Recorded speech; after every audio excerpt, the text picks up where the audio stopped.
In our first tale of dark temptation, the glamour of Tinseltown Hollywood's been a magnet for beautiful women for decades. lures a predator with a dark passion It has to do with ownership and control. who turns Hollywood dreams into living hell. Her wrists are bound, her ankles are bound. She's fighting for her life. Things were going wrong fast. And later, a joyful family reunion He was adopted, and him and Nancy had just reconnected. takes a tragic turn I was frantic. I didn't know what was going on. when teenagers thirst for blood. There's no doubt that she's evil. They were determined to find out what happened to this boy. And when they found out, they were sick to their stomachs.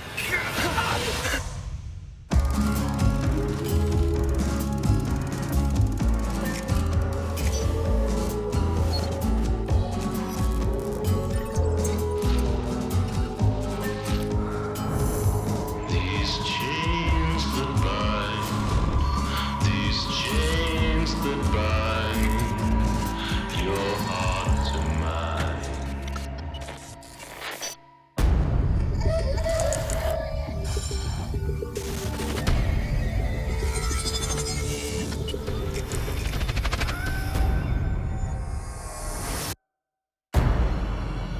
A terrified woman, her hands and legs bound. A prisoner at the mercy of her captor. But this is no crime scene. Eyes a little wider? The victim is an aspiring actress Yeah, that's good. posing for the cover of a pulp fiction magazine. You find a lot of these detective magazines with pictures of women who are tied up or being threatened with a gun or, some shadowy hand, something like that. This young woman is one of hundreds lured by the temptation of Tinseltown in the 1950s. You had girls coming out from small towns on the bus, emptying out into Hollywood, not knowing what to do, not having any kind of a career path at all, just thinking, all I need to do is arrive and I'll be discovered. When the movie deals fail to flood in, a would-be Marilyn Monroe must find other ways to put food on the table. Hollywood's been a magnet for beautiful women for decades. And when they get here, they need to eat. It's that simple. Well, there were a lot of starlets, wannabe starlets, who worked as models, as pinup models and other kinds of modeling jobs.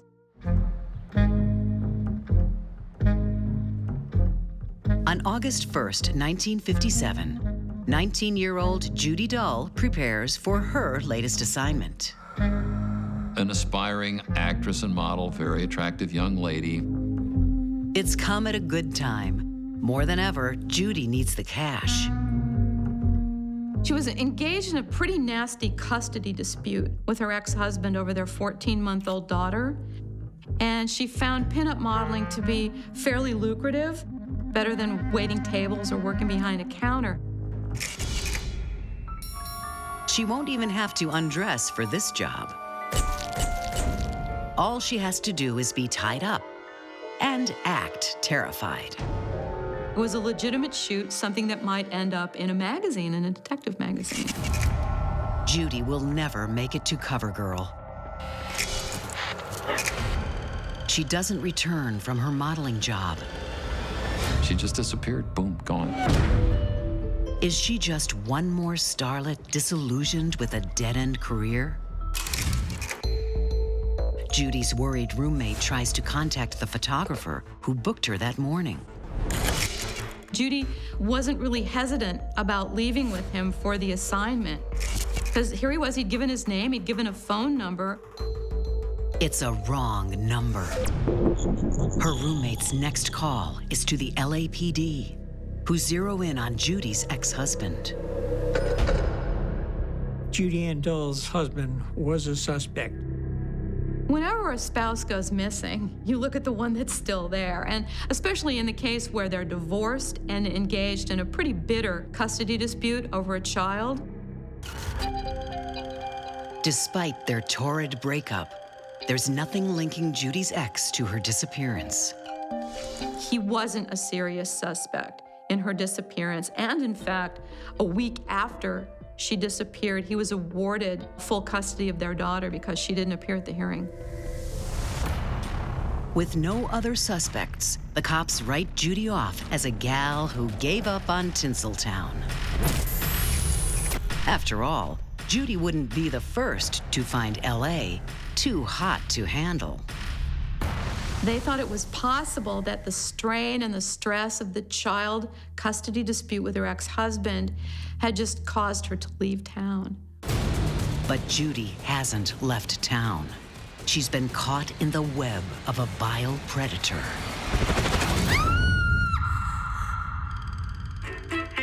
A web that began in Denver in the 1940s with a teenage boy named Harvey Glatman, who locks himself in his room. Except this isn't your usual sexual experimentation. Harvey Glatman developed a rope fetish.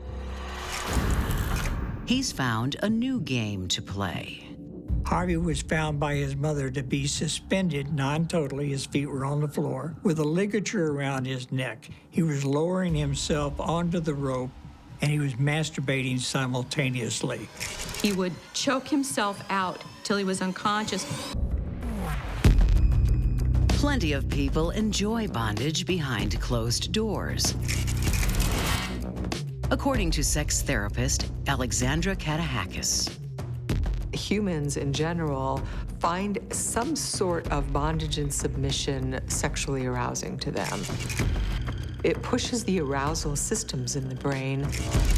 Blood pressure goes up, heart starts to beat faster.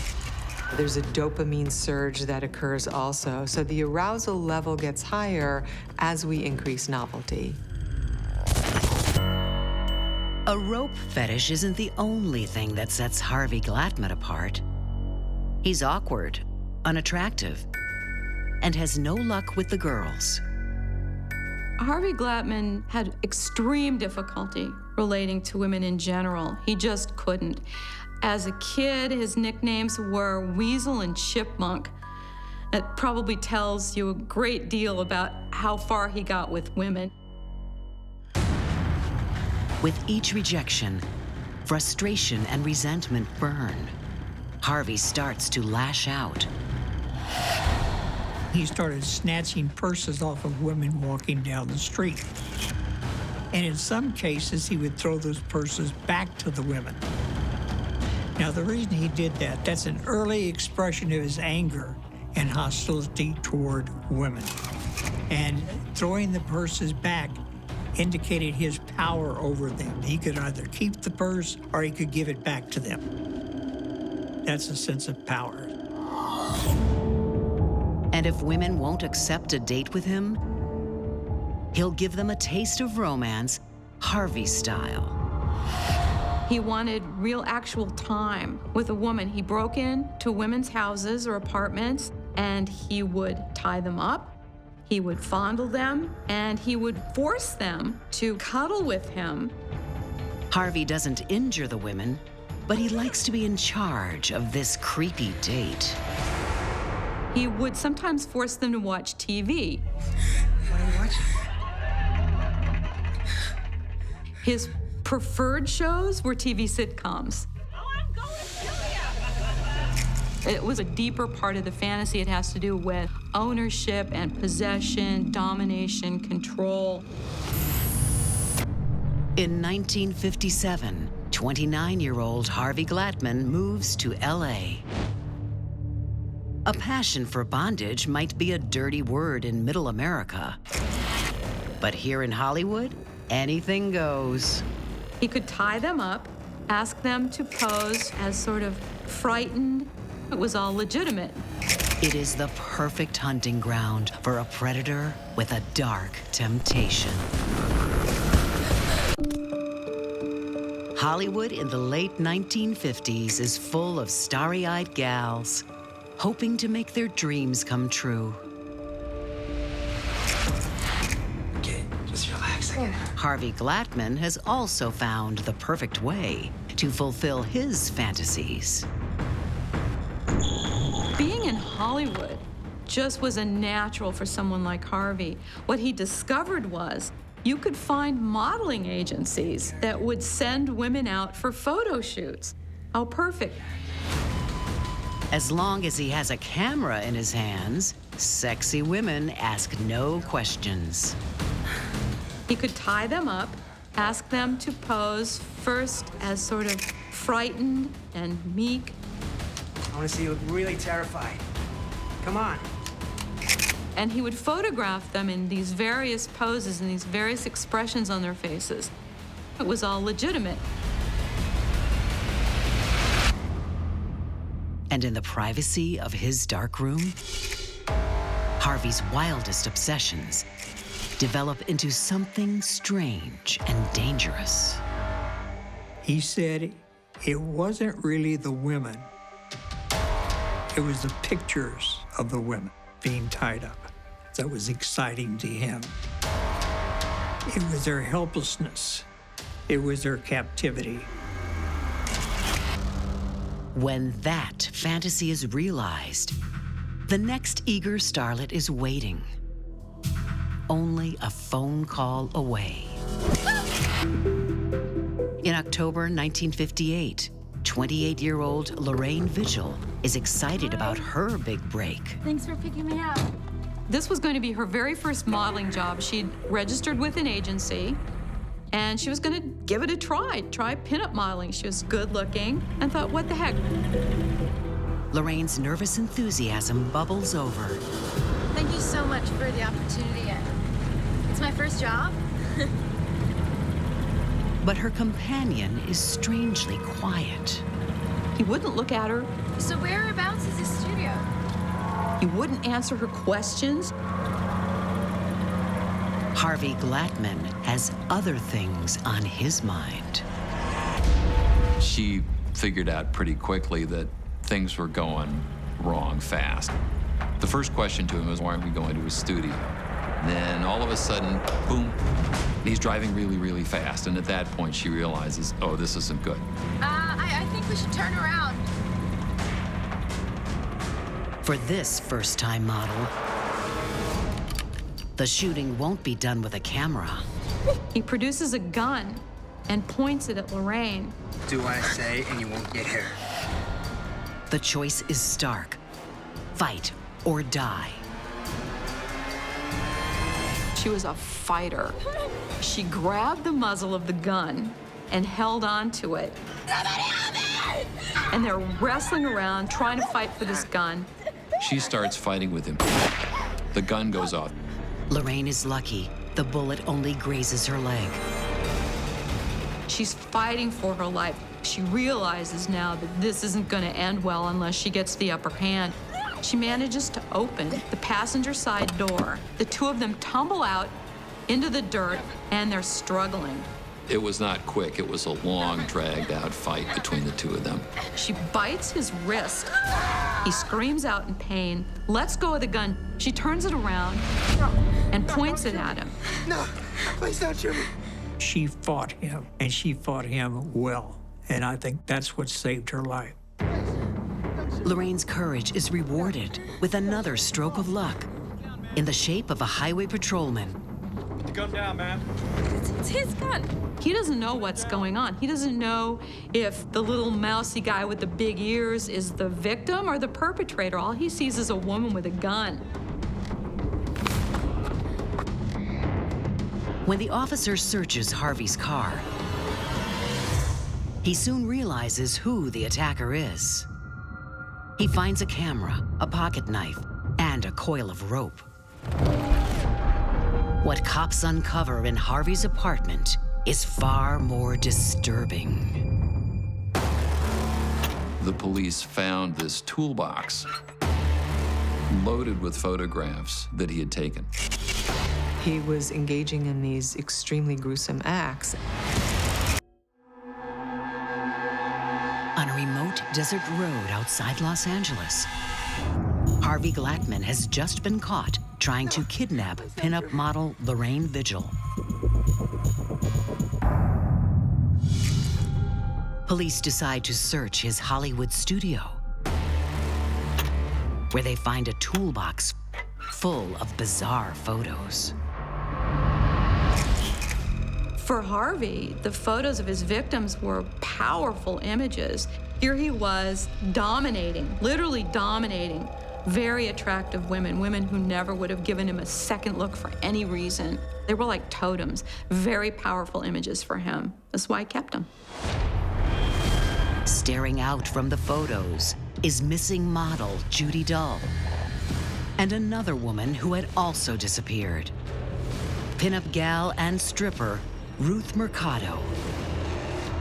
Cops hadn't even linked the two cases. Unfortunately, there was a certain bias toward women who were strippers. They thought it's possible that she just decided to leave town on her own. She was new to town. She didn't have any friends, really. So there was no one, actually, aside from her landlord, sadly, to miss her. So the cops couldn't get a handle on who would hate her enough to make her disappear. And since no body had been found, they still, again, weren't convinced that she hadn't just left town on her own. The LAPD puts the heat on Harvey.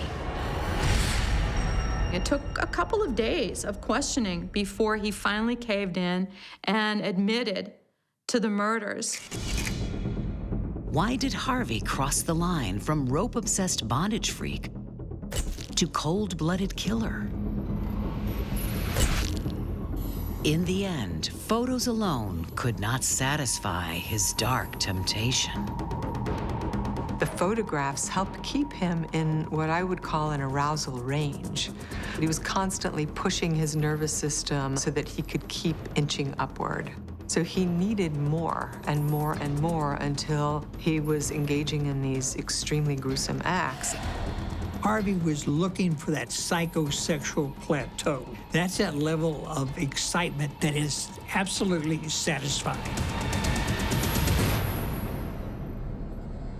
If anyone understands Harvey Glatman's warped mind, it's Roy Hazelwood. Hearing about Glatman as a young lieutenant in 1960 inspired Roy to become an FBI profiler, specializing in sexual sadism. Masturbation didn't do it for Harvey. Fantasy and masturbation didn't do it for Harvey. Abducting a woman, tying her up, playing with her didn't do it. Harvey's dark addiction now needs a stronger hit. The hit will come when Judy Dull walks into his studio. Like the others, she's eager to please and doesn't hesitate when Harvey wants to tie her up. He put a gag in her mouth. He asked her to pose like she was fearful, like she was in jeopardy. Look up to your left. More fear. But she doesn't have to act, because today, the dam bursts. Harvey Glatman's most twisted cravings come flooding out. He pulled a gun on her. Get on the floor. Now! And sexually assaulted her. Make any noise and you're dead. This was the first time that Harvey Glatman had actually had intercourse with a woman. He was a virgin until he was 30 years old, and he raped Judy Dull. Harvey doesn't want to be held captive in prison, so he must silence his victim. He takes her out into the desert. Her wrists are bound, her ankles are bound. Let me go. No one can hear you out here. He gets a length of rope, runs it through her ankle bindings, up around her neck, What are you doing? kneels in the small of her back, and strangles her to death.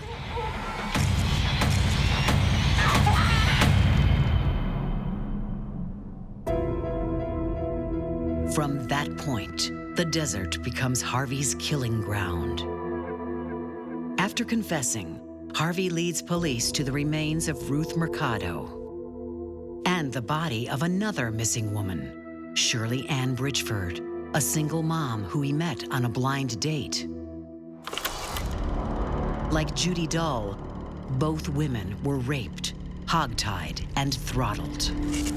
He treated his victims in the same way that he used his piece of rope, strictly for his own gratification. He lacked empathy. He didn't understand any part of that. It was all about him. The universe revolved around Harvey. And Harvey captured their last moments of fear on film. The innocuous-looking kid with glasses has grown into something monstrous. A serial killer addicted to the terror he sees in his victims' eyes. A terror he is compelled to capture on film. Harvey Glatman's victims were terrorized by him. Just the experience, the humiliation, the degradation, the pain, the fear. And he had specific instructions for how he wanted them to pose. Look afraid, look threatened, look this, look that. It had to have been horrible. It had to have been absolutely horrible. But I don't think any of them knew that they were going to die until the rope wrapped around their necks. These women were not human beings to Harvey Glatman. They were objects. They were nothing but objects for him. Harvey was, to the best of my knowledge, the first serial killer that took pictures of his victims. He was original in the sense that he had collections that fit into his fantasy. All of this was startlingly new information in the 1950s. So he wasn't original, there's no question about that. Harvey Glatman preyed on the starry-eyed naivety of young women, feeding on their Hollywood dreams to satisfy his own sinister cravings. And the women he so badly desired also terrified him. He had no girlfriend. He had no normal relationships with women at all. He didn't know how to have any kind of conversation or anything with people in general, but women most specifically. While Harvey's collection of pictures fed his fantasies, they were also a bizarre insurance policy for a day he knew would come. When the detectives were interviewing Harvey Glatman, he had confessed to the murders. And he said one reason that he took pictures is so there'd be no question about his guilt. He even said to the detectives at one point, I kept all this stuff because I wanted to be caught. I just never had the courage to turn myself in. He was very neat in his organization of those photographs, and the detective apologized, said, I'm sorry, I messed him up. You're very neat. He said, that's okay, I'm not going to need them in the gas chamber. In December 1958, Harvey waives his right to a jury trial. Harvey pleaded guilty. Even the judge was shocked. The judge said, are you sure you know what you're doing? And he said, yes, I want the shortest, quickest path to execution possible. Harvey's wish is granted.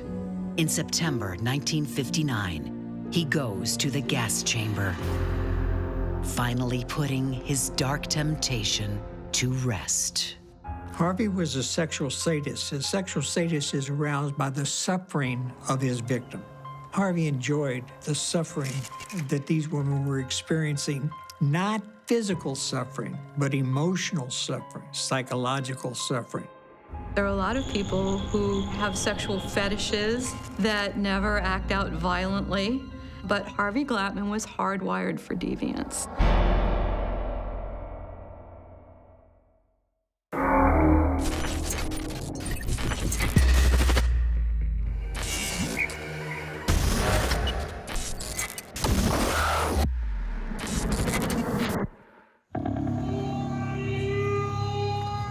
Down by the bayous of the Florida Panhandle, the summer days flow slow like molasses.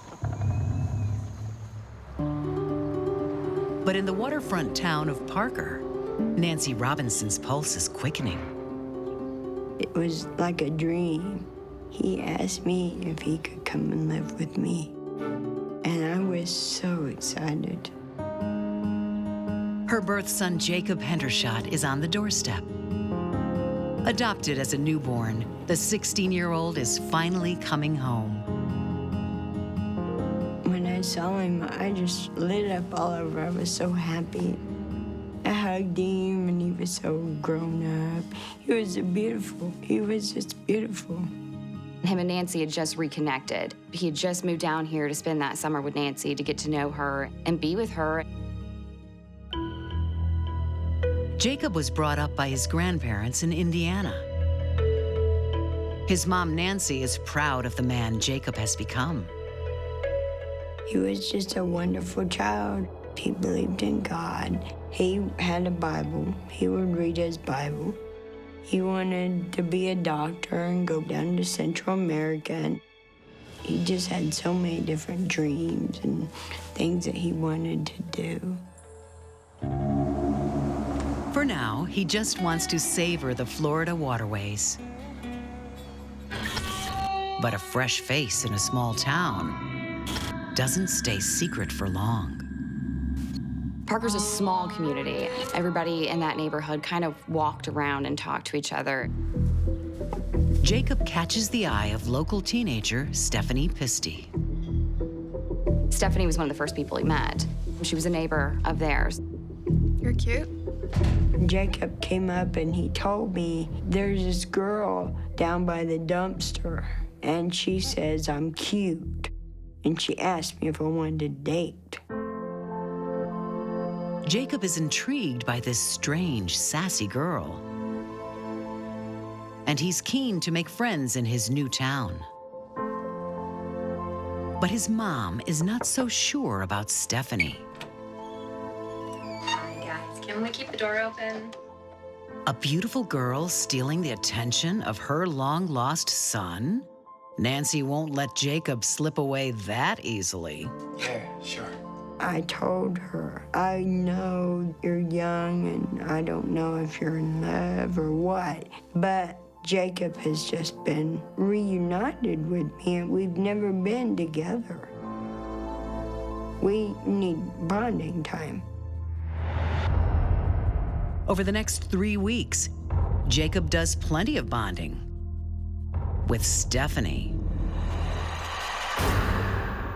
But on the night of July 13th, 2011, his mom takes center stage. They were celebrating Miss Robinson's birthday. My birthday was Thursday, July 14th. Wow, that's so beautiful. Jacob joins the celebrations with Nancy and her boyfriend until neighbor Joel Millsap drops by. Hey, Jacob. He and his friend William Chase want to hang with the new kid in town. I told Jacob, I said, well, why don't you go over, make new friends, even though it was my birthday. Sure. And so Jacob's like, okay, and he leaned down, he kissed me, and he told me, I love you. As the birthday festivities wind to a close, Nancy goes to bed. But Jacob decides to party on with his new friends. My boyfriend said that Jacob had come back around the house. Well, where do you think you're going with that? And told him he was gonna go have a drink with the new neighbors. He knew that midnight he had to be home. For the first time, Jacob doesn't make curfew. When morning comes, he's nowhere to be found. I called Jacob's phone and said, I'm not mad at you, just please call me. But Jacob doesn't call. So Nancy alerts the Parker Police Department. To Detective Aaron Wilson, this looks like another teen runaway. He wasn't from here. He didn't have a lot of friends here. A lot of kids run away just to run away. I would just lay and sob. I would cry because he had wanted to be with me. And for some reason, I was wondering, what did I do to make him change his mind? I blamed blamed myself for everything. You know, what did I do? Why doesn't he want to be with me? Anytime somebody disappears, you obviously wait. There's a period, especially with teenagers. Sometimes they're angry at their mom, their dad, their family. They think their life's falling apart. They run away. They fall off the grid. They eventually are found and come back. But when Jacob is missing for 2 weeks without contacting his family, Mom Nancy knows something is terribly wrong. I was frantic. I didn't know what was going on. It appears dark forces are bubbling beneath the surface of this small town. From there, it just started to look grim. For the close-knit community of Parker, Florida, evil deeds only happen in big cities. Hardly any crime in Parker. It was a nice place to live. But in the summer of 2011, a gloom descends on this Bayside town. 16-year-old Jacob Hendershot has vanished without a trace. Detectives decide to retrace the teenager's steps that night. We started to basically do our normal protocol with talking to the neighbors, anybody that may have known him. New pal Joel Millsap says Jacob left his house in the early hours. He was planning to walk into town. Instead, he disappears into the darkness. As the days kind of started to continue, we started then looking at social media to see if there may have been any talk and where he may have gone. Cops know one thing for sure: a teen and his cell phone are rarely parted.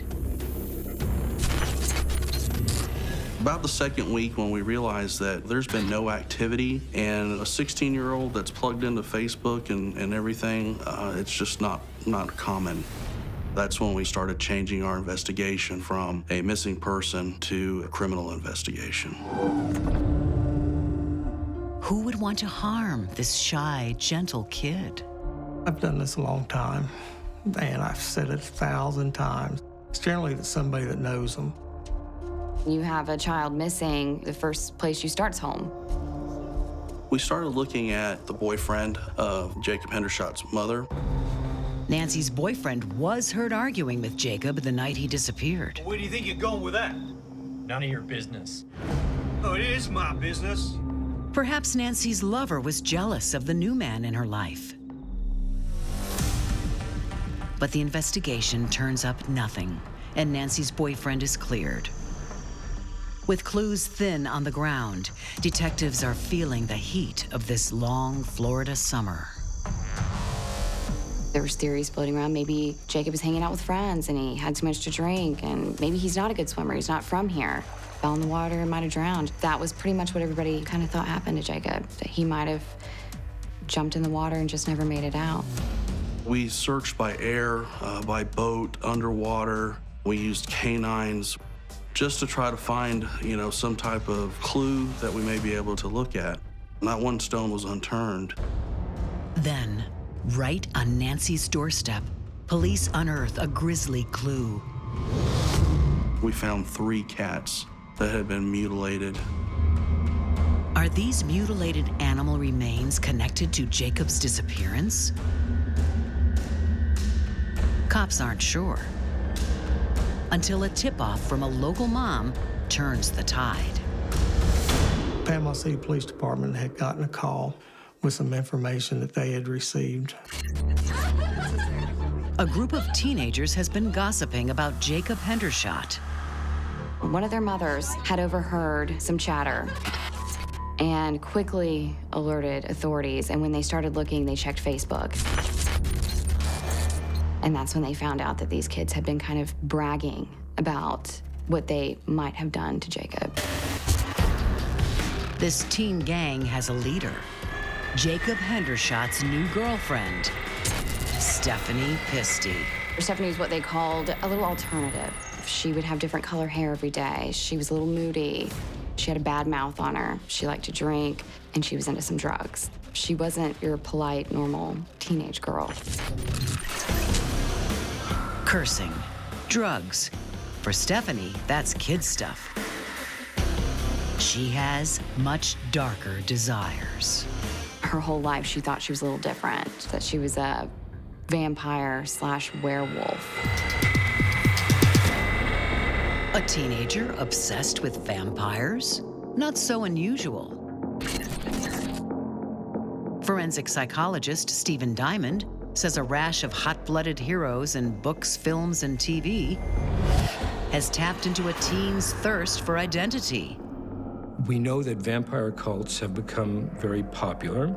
The reasons why adolescents tend to form a cult-like group of supposed vampires has to do, I think, with their need for a sense of belonging and a sense of acceptance from others. They need something to believe in. And so something like vampires becomes very attractive to them.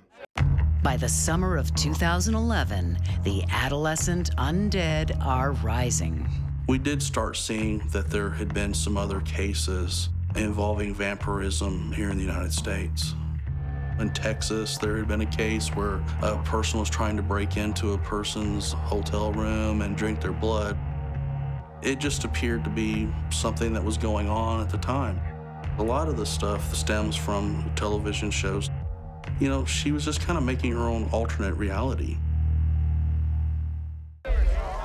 But once Stephanie Pisty gets her teeth into something, she just won't let go. This is no fantasy. She has set up her own vampire cult and crowned herself queen. I am half vampire, half werewolf, and I am thirsty.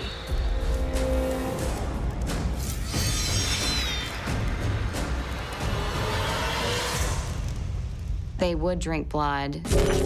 Why do vampires drink blood? Obviously, drinking someone else's blood is a social prohibition. And so it goes along with all of this sort of rebellious behavior of doing something that flies in the face of convention and of society. And not being a good little girl, but being bad. There's a certain power and a certain sense of identity that comes with that. Stephanie's loyal subjects are more than willing to play along. She wanted people to be afraid of her and to respect her. And telling them that she was in a vampire cult, what better way? Telling people she drank blood made them scared.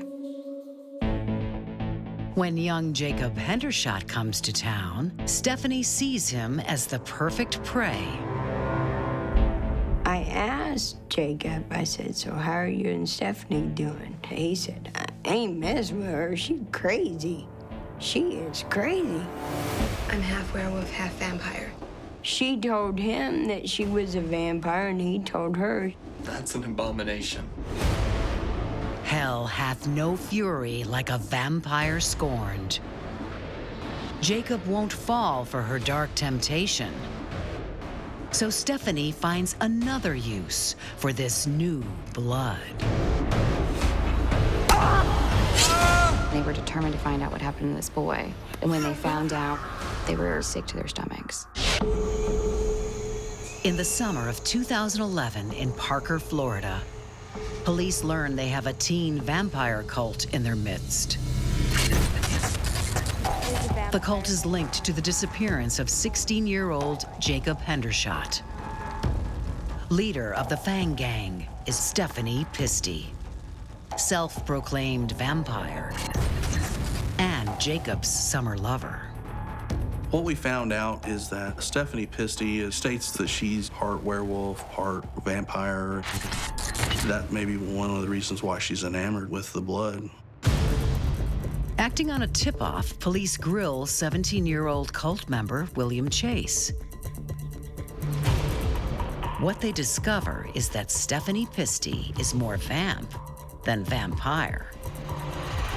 We were led to believe that Stephanie Pisty was Will Chase's girlfriend. Stephanie didn't want her boyfriend to know she's also been dating Jacob Hendershot.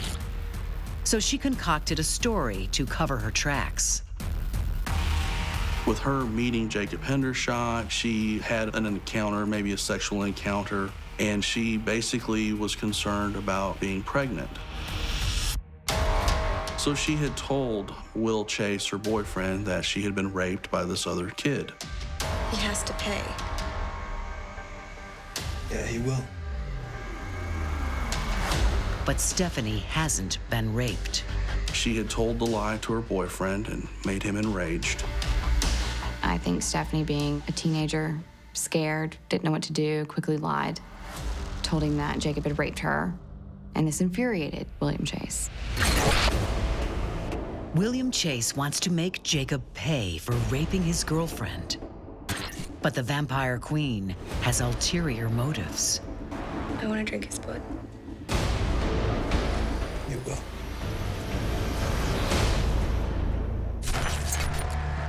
As a God-fearing Christian, Jacob Hendershot had rejected her darkest desires.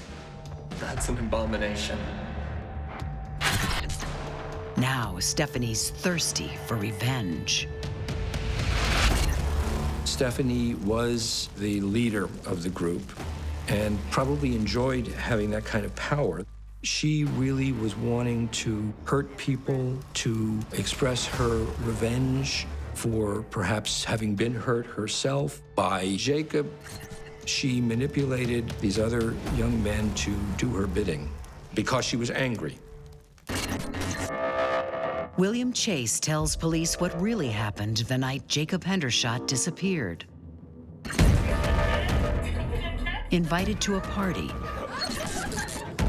Jacob thinks he's finally in with the local kids. He's never met William before and has no idea Stephanie will be there until he arrives at the house. Not bad, Jacob. Later in the night, he races back to his mom's to grab some booze. And while he's gone, Stephanie prepares a vampire ritual.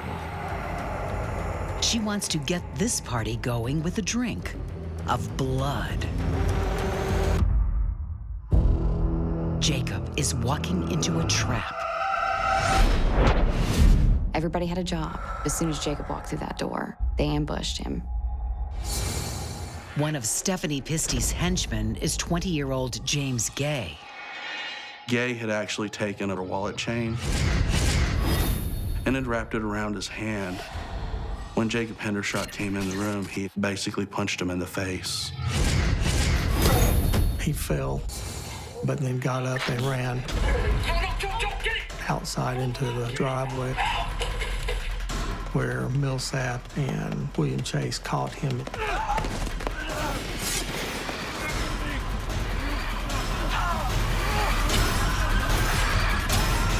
They cut his throat and drug him off. It was a bloody mess. There was blood everywhere, on the walls, carpet, everywhere. The blood Stephanie craved is finally spilt. I really believe that, she was the reason it all happened. But faced with bloody reality, she suddenly loses her appetite. So are you gonna suck his blood? No. I don't think they thought their plan through very well. How do we get rid of this body? We have this body in this home, what are we gonna do? All right, wrap him up. Their triumph for them quickly turned into panic. Joel and William frantically search for a burial site. They move the body 3 times before dumping it in a drain. That is what was the most disturbing about it. Moving a body around to avoid detection, watching everything unfold from your front window. They had a front row seat to this investigation. They knew everything that we had done, what areas we had searched, how we had searched them. They were, in a sense, almost playing a game with us. Instead of sucking the blood, Stephanie Pisty is now scrubbing it. The house had been cleaned from the homicide. There had been a lot of cleanup done with carpet shampooers. On August 13th, 2011, 1 month after Jacob disappeared, William Chase and Joel Millsap confess to murder. They lead police to Jacob's body, just a few yards from his mother's house. When his body was finally discovered, it was pretty much across the street from their home, which was one of the most disturbing things about this. His mom would go outside on the porch wondering where her child was, but would be staring at him in the field and never knew. It's an old construction area. It had all the concrete manholes. He was in one of those manholes. He still had his crucifix around his neck. Nancy's second chance at being a mom is cut short when the police give her the heartbreaking news. We found Jacob. He's dead. It was surreal. Surreal. I'm like, no way. This doesn't happen. This, not me. Nancy still lives in Parker, yet the loss of her son weighs heavy on her soul. Sometimes I'm sitting there by myself and I think, man, if Jacob could only come now. I'd go downtown to the Christmas in the park and stuff and going, I think, wow, Jacob would really like this stuff, you know?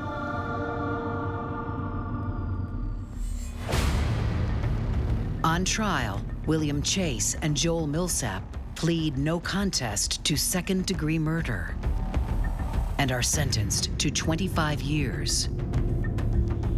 James Gay receives 15 years for his role in the attack. And Queen Stephanie, she's convicted of accessory after the fact to murder and sentenced to 12 years. Jacob Hendershot, the only mistake that he made was meeting Stephanie Pisty. He came down here to visit Mom. She lived close to the water. He liked the water and run into Stephanie Pisty, and the rest is history. Even in prison, Stephanie Pisty refuses to emerge from her world of darkness. She still believes she is a vampire. She's just evil. She's just evil.